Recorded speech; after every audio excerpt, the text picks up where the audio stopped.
Hello, this is Gary Schnitkey, and this is a farm management insight on a straightforward variable cash lease.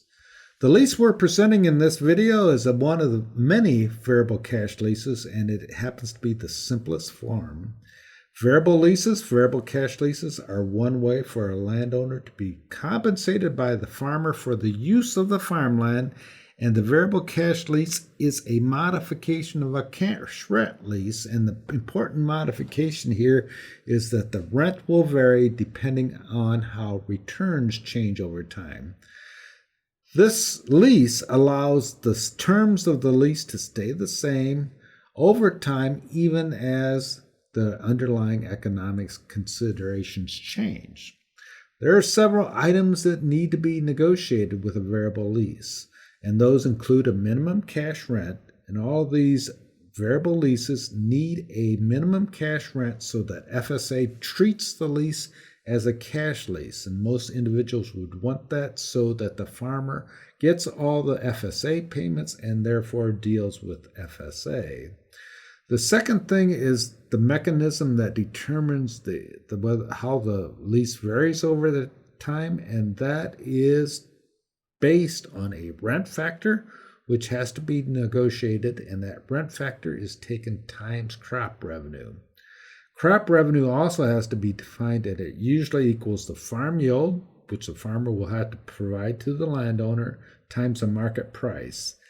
Typically, market prices are based on averages of agreed upon locations. So the farmer typically delivers grain to this elevator. That elevator would be where the price is taken, and then you would agree to take, for example, prices every Wednesday from March to October. You could make that period longer, extending more throughout later in the year, but that would delay the payment of the lease. The minimum cash rent we would suggest to be roughly $180 for Northern Illinois, $200 for Central Illinois with high productivity land, $160 for Central Illinois lower productivity land, and $80 for Southern Illinois. Those happen to be about $80 below the average cash rent. So this provides a minimum to the landowner, but also allows that cash rent to vary over time. The rent factor is a percent of revenue that will determine the final cash rent. We suggest that this varies between corn and soybeans, and it would actually be higher for soybeans because soybean revenue typically is lower than corn revenue. So the rent factor has to be higher so that the rent from either corn or soybeans is roughly equal. We would suggest for Northern and Central Illinois a rent factor of 32% for corn and 43% for soybeans.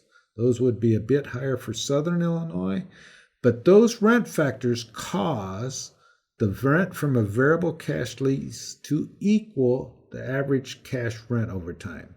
So the variable lease will cause the rent to adjust up or down. The average cash rent has varied up or down over time, but that had to be negotiated. These rent factors are set so that from 2000 to 2020, the rent from an average cash lease equaled the variable cash lease. There will be differences in years as returns go higher or lower, but these rent factors cause those to equal over time.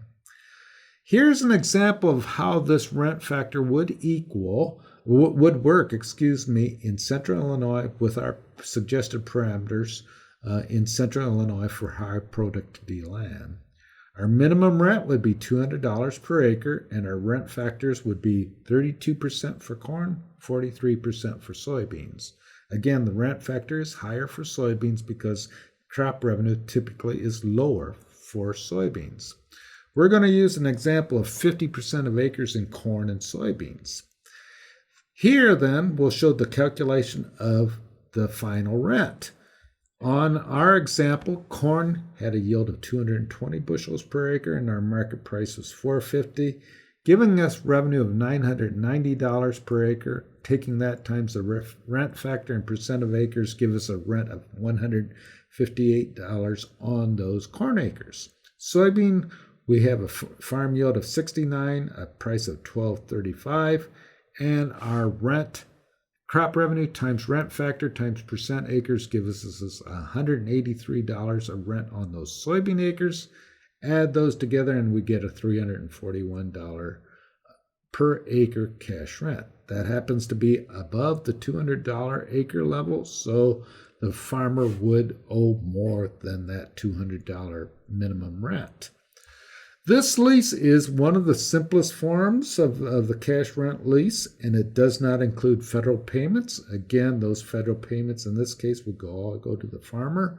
Crop insurance payments are not included. Those would all go to the farmer.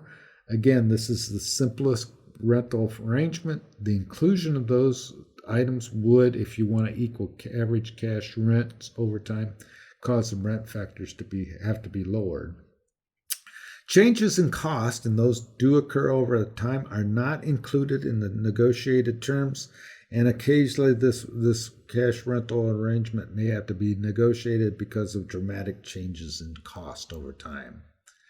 The advantage of this variable cash lease compared to a cash rent is it will adjust cash rents to varying returns. There will therefore be less of a need to renegotiate rents over time.